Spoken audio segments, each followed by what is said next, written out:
This is Big Podcast. It's Build a Big Podcast, the marketing podcast for podcasters. I'm David Hooper. BigPodcast.com is the site. My job is to help you grow an audience, get a handle on your message, make it something that people can understand, they want to spread, they want to be involved with, and something that makes you money. If you are interested in those things, BigPodcast.com, that is where to go. I've got a newsletter. It comes out every week. It is called Big Podcast Insider. This episode is the audio version of that newsletter. BigPodcast.com is everything that you need. You can sign up. If you like it, great. If you don't like it, one click, you can unsubscribe, and we're good. No hard feelings, because what I do, just like what you do, it is not for everybody. But if you're interested in growing an audience, let's talk about that. First of all, let's talk about how to get good interviews. If you've got a podcast and you want people to actually listen to it, you got to be able to deliver the goods. One of the things that I'm seeing a lot is that people are adding video to their podcast.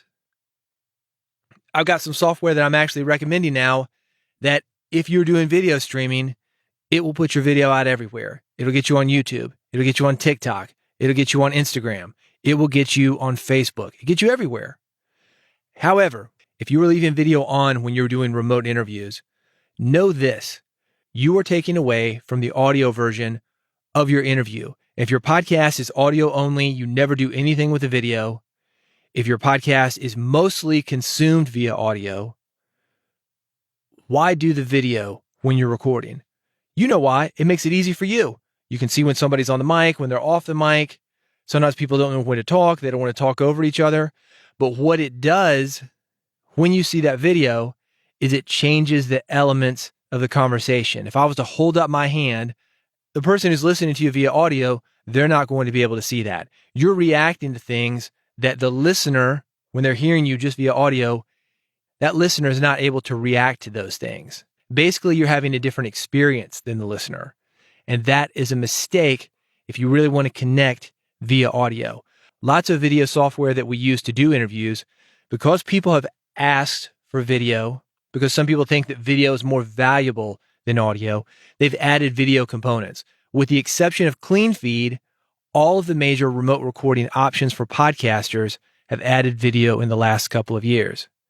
Like I said, there are some advantages of video. It is great because you're often talking to people who are not engineers. They don't know how to plug in mics. They don't know how to do remote interviews. And when you can see them instead of just hear them, and sometimes you can't hear them, you can only see them. Most of us have figured out how to work a webcam. You can guide that person in. Hey, plug this in here, turn this up, turn this down, get closer to the mic. You can see what's happening and you can guide them in. But the disadvantage is what I mentioned. You're handling your video interviews completely different than audio. It basically comes down to this: people show instead of tell. You do not want somebody showing in video. You don't want somebody showing in video what can't be received via audio. Also, there's this: people are more worried about how they look than what they are saying. I think that's perfectly understandable given our image, not substance culture. But that's not going to work for audio either. If you're doing an audio podcast, you better be using the correct words. The bottom line is this: streaming video is great if you want to play in traffic. You can get some crumbs from YouTube and TikTok influencers. But if you want to go deep with your podcast, it is best to record in the same way that you release it. Terry Gross, she's considered one of the best radio interviewers of all time. And you know who doesn't use video when she records remote interviews? Terry Gross. It's audio only. And if you listen to Fresh Air, you can hear how descriptive she is and how descriptive her guests are. That's what you want when you have an interview. Here's my suggestion for video. Use it as a tool during remote interviews to introduce yourself and get your guests set up. But when you hit record, go to audio only mode. Your approach to questions is different. The answers that you get are more detailed, and you end up with a better podcast that is better received by listeners. 0 to 35,000 Twitter followers in just 10 months. Twitter is back. And for podcasters, I think it's absolutely the best way to connect with listeners in a personal way. One of the things that Twitter does is, because everybody can see your conversation, it allows other people to join in. People can search for the conversation that you're having. So that's one of the things that I like. It also keeps things short without offending people and having them think that you are blowing them off. There, of course, are a couple of issues with this. Sometimes people think they're having a private conversation. If you join in on something, they say, "Oh, where did this guy come from?" You got to be aware of that. You've also got to be aware that sometimes being short, a lot is going to be left out. You've only got 280 characters. So you've got to be very, very careful with your words.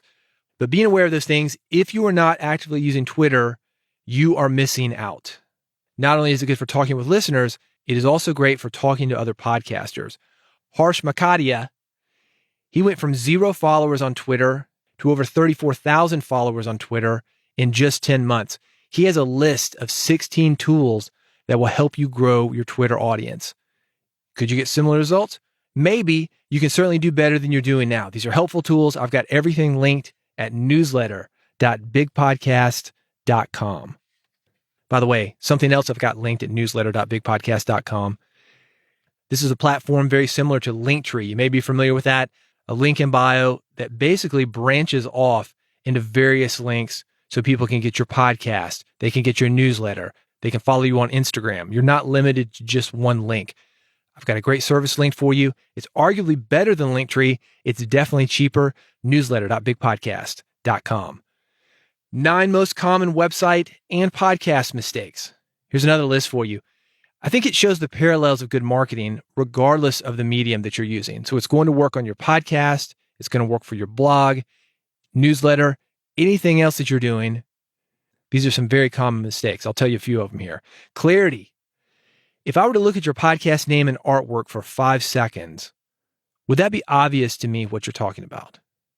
If not, you need to fix this. And I say me, but it could be somebody average that isn't familiar with you or doesn't know what you're talking about. You can't ask your friends, family, people you're already working with. Ask an average person, what do you think this artwork means? What do you think this name means? This podcast, it's called Build a Big Podcast. Is it sexy? No. Could I have been more clever? Yes. But it lets you know exactly what you're getting when you listen. Number 2, ease of navigation.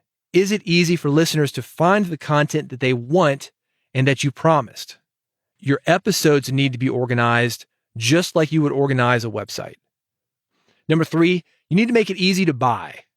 What do you sell? Is it obvious for somebody who is listening to your podcast for the first time, the business that you were in, what you want them to do? How can people pay you? If you're not making money on your podcast, it might not be anything that you are doing wrong other than you're not making it easy for people to buy from you. You're not making it easy for people to know what it is that you do. Sometimes we pull punches. We think, oh, I couldn't possibly mention that I sell something on this podcast episode because I just mentioned it on the last podcast episode. Well, a bunch of the people that are listening to this podcast episode didn't hear the last podcast episode. And those that did hear the last podcast episode, maybe they were fast forwarding, they weren't paying attention. Don't be afraid to sell what it is that you were doing and make it easy for people to buy. Number 4, photos and graphics. This is very important, but there are some rules. One of them, you should never have your own photo on podcast artwork. All this is linked, newsletter.bigpodcast.com. That's a separate article, but it's important. A lot of people disagree with me. If you do, while you're building your Twitter audience, reach out to me at David Hooper on Twitter. Let me know why you do. Let's have a discussion around it. The 5th thing, a call to action, and also what's next. When the episode is done, what do you want listeners to do? I'll give you a hint.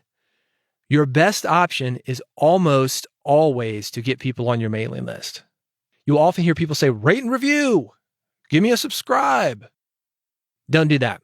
Get them on your mailing list. You've got their contact information. Then you can ask them to rate, review, subscribe, buy your stuff, whatever it is. Get their contact information. That way you can go to them on your time. Then you can ask them to do everything else later. There's more to it. Those are 5 of the big ones. There are 9 of them in total. All this linked at newsletter.bigpodcast.com. What would the Satanic Temple do? Issue number 62 of Big Podcast Insider, I talked about a good welcome email and how that's important for keeping listeners who sign up for your mailing list engaged. Something very similar, but with a podcast format, is episode 0. Sometimes you will hear people, and I think this is a good idea, at the very beginning of an episode, say, if you haven't listened to this podcast before, Go back to the very beginning, episode 0. Here's how to find it. Your domain /0 maybe. That's going to tell you how to get the most from this podcast. That's going to tell you how to ask questions of me if you want to send questions in. That's going to tell you the most popular episodes that we've got so you can get to know the podcast, get familiar with it, and get the most out of it. Letting people know who you are, what you do, what you expect, and how they can benefit. That's part of a great welcome sequence. We can do that via email, and we can do that via our podcast. I've got an episode of this podcast that I link to. And again, this is a newsletter.bigpodcast.com. I talk about how the Satanic Temple, Baptist churches, and other religious organizations are growing their audiences with something I call us versus them marketing. You can do the same with your podcast. You may hear this, you might think, us versus them?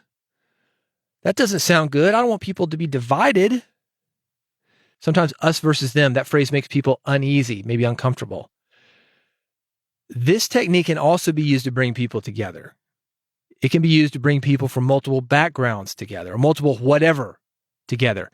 What it is when you strip everything down, it is about flying your flag, taking a stand on something, letting people know where you are, and letting them compare that to where they are. So they know they're in the right place, or they know that they are in the wrong place. Like I said, what I do, it is not for everybody. What you do, not for everybody. We have got to get comfortable with that. We are not for everybody. But the people that we are for, we're really for them, and they love us for it. So if you want to grow your podcast audience and have a more engaged audience, listen up. Newsletter.bigpodcast.com. I mentioned the video streaming software. This is a way for you to stream your podcast almost anywhere. And again, video podcast, not for everybody, but there are some times when you want to do video.